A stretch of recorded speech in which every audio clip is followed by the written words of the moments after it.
अब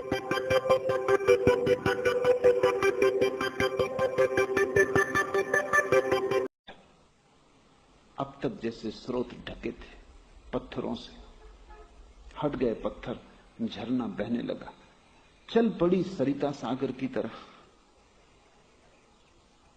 बूंद का अभियान शुरू हुआ सिंधु में खो जाने के लिए। तत्क्षण अमृत झरने लगेगा। अभी भी अनजाने भी कभी कभी तुम्हें जब सुख की थोड़ी भनक मिलती, सुख की पायल थोड़ी सी बजती है तुम्हारे भीतर, चाहे तुम्हारे जाने चाहे तुम्हारे अनजाने, वो तभी बजती जब तुम किसी कारण संयोग वसात शून्य हो जाते।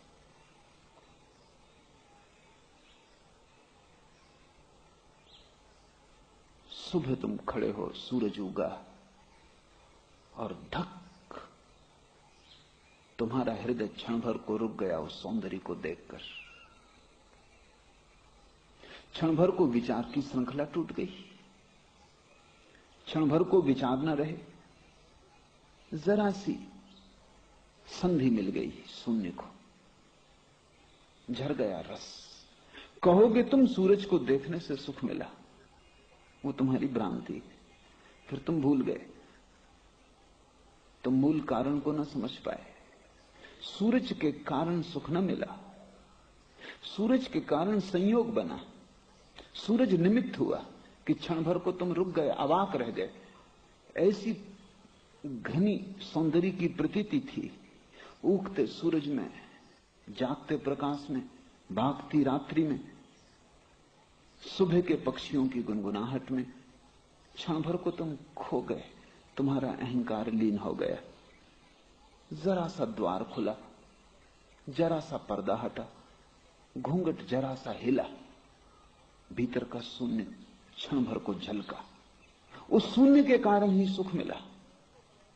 लेकिन तुम कहोगे सूरज को देखने से सुख मिला। गए तुम पर्वत पर, पहाड़ों पर, देखे हिम शिखर ढके अनंत काल से बर्फ से, चमकती उन पर सूरज की किरणें, जैसे सारा पर्वत स्वर्ण हो गया। एक क्षण को हो गया सब कुछ स्तब्ध। ऐसा कभी जाना न था, ऐसा कभी देखा न था। अनदेखा देखा, अनजाने से परिचय हुआ, अपरिचित से मिलन होता, क्षण भर को सब रुक जाता, क्योंकि मन संभालने में वक्त लेता। परिचित को देख के मन नहीं रुकता, जानता है कौन है। अपरिचित को देख के, मैं कश्मीर में था, मेरे साथ जो मित्र थे वो वर्षों से प्रतीक्षा करते थे मेरे साथ कश्मीर जाने की। रुके रहे थे, नहीं गए थे। वो बड़े आह्लादित थे। डल झील पर हम रुके थे। जिस हाउस बोट में थे उसका मालिक जब थोड़ा परिचित हो गया तो वो कहने लगा, आखिरी दिन जब हम विदा होते थे, उसने मेरे पैर पकड़ लिए और कहा कि एक ही आशा है, बंबई देखनी, आपकी कृपा हो जाए, मुझे साथ ले चलें, बस 2-4 दिन में ही तृप्त हो जाऊंगा, लेकिन बिना बंबई देखे नहीं मरना। डल झील सूनी,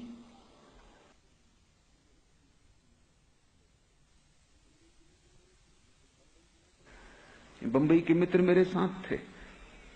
वो बंबई से आए थे डल झील देखने। वो नई थी, वो उन्हें झकझोरती थी। डल झील पर हाउस बोट वर्षों से संभालने वाला आदमी, डल झील मुर्दा हो गई थी उसके लिए, परिचित हो गई थी। जो भी परिचित हो जाता है वो तुम्हें झकझोरता नहीं। इसलिए तो जिस स्त्री पे तुम पहले दिन मोहित होते हो, उस दिन लगता है स्वर्ग वर्षा। उसी को विवाह के घर ले आते हो, नरक घर आ जाता है, स्वर्ग पता नहीं कहां खो जाता। अपरिचित में ठिठक है, अवाक हो जाता आदमी नए को देखकर। तुम्हारा पुराना मन हिसाब नहीं लगा पाता, इसलिए रुक जाता है।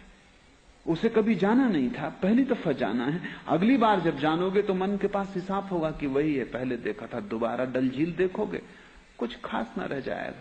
तीसरी बार देखोगे, देखोगे ही नहीं, मन कहेगा सब देखा हुआ है, परिचित है। अपरिचित क्षणों में कभी कभी शून्य झांकता है, इसलिए कोई भी अपरिचित क्षण सुख की वर्षा कर जाता है, लेकिन अनजान में पकड़े जाना चाहिए। कभी संगीत को सुनकर धुन बंध जाती है, धुन ऐसी बंध जाती है कि विचार रुक जाते, क्योंकि विचार अगर रहेंगे तो धुन ना बंधेगी।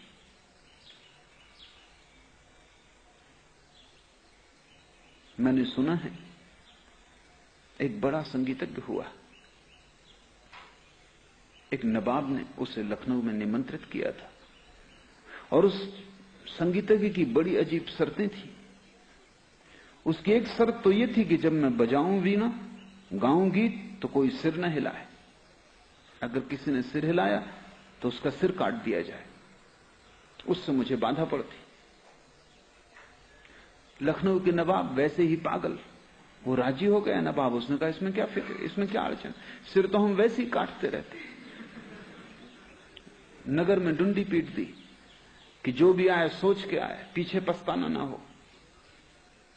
सिर हिलाना सख्त मना है, जो सिर हिलाएगा उसका सिर काट दिया जाएगा। सम्राट ने सिपाही नंगी तलवारें लिए खड़े कर दिए।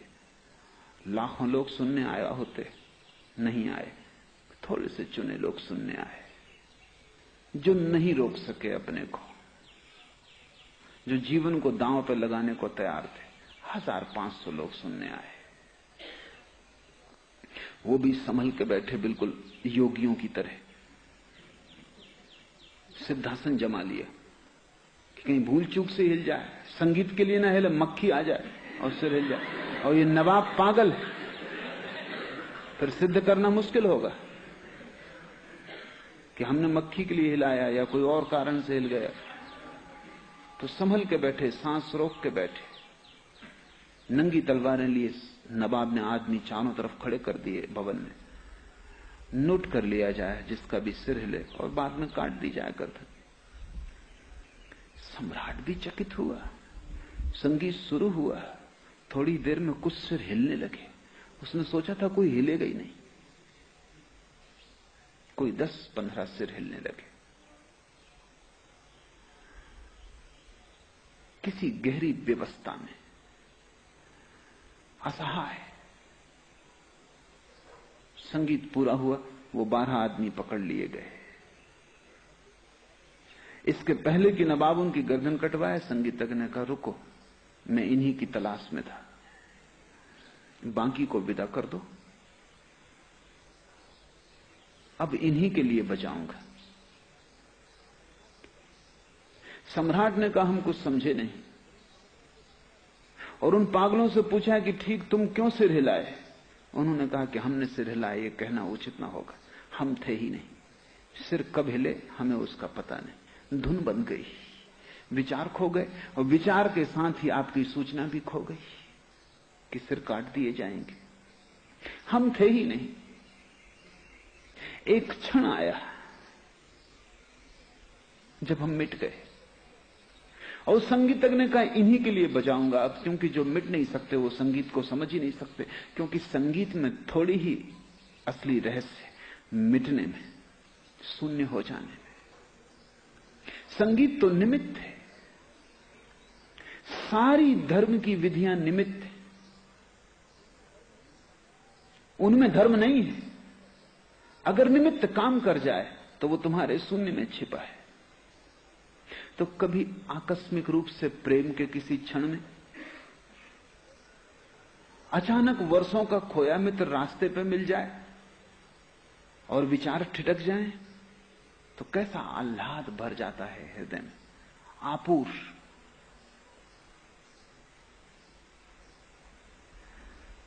चाहे आकस्मिक, चाहे नियोजन से, लेकिन जब भी तुम्हारे भीतर जरा सा झरोखा खुलता है और शून्य झांकता है, तभी अमृत की धार शुरू हो जाती। इसलिए मैं कहता हूं संभोग के क्षण में भी कभी अमृत की धार शुरू हो जाती, क्योंकि संभोग एक इलेक्ट्रिक शॉक है, सारे शरीर संस्थान को एक भयंकर धक्का है।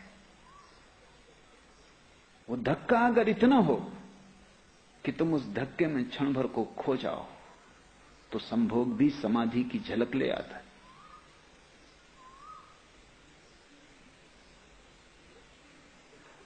मृत्यु में भी कभी कभी झलक मिल जाती है शून्य की। जैसे कि तुम पहाड़ से गिर पड़ो, गिरते ही तुम तो मान ही लिए कि मर गए। जैसे ही तुमने मान लिया कि मर गए, विचार बंद हो जाते, क्योंकि विचार तो जीवन का गोरख धंधा है। जब मर ही गए तो अब क्या विचार करने का समय रहा?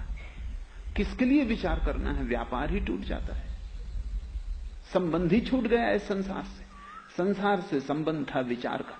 पहाड़ से तुम गिर गए, तुमने मान लिया कि मर गए। क्षण भर की देर है कि नीचे दिखाई पड़ रही चट्टानें, टकराए और गए। उस एक क्षण में अगर तुम बच जाओ, ऐसा कई बार हुआ है कि कुछ लोग पहाड़ों से गिर गए और बच गए संयोगवशात, तो उन्होंने कहा हमने अपने जीवन का सबसे बड़ा सुख जाना।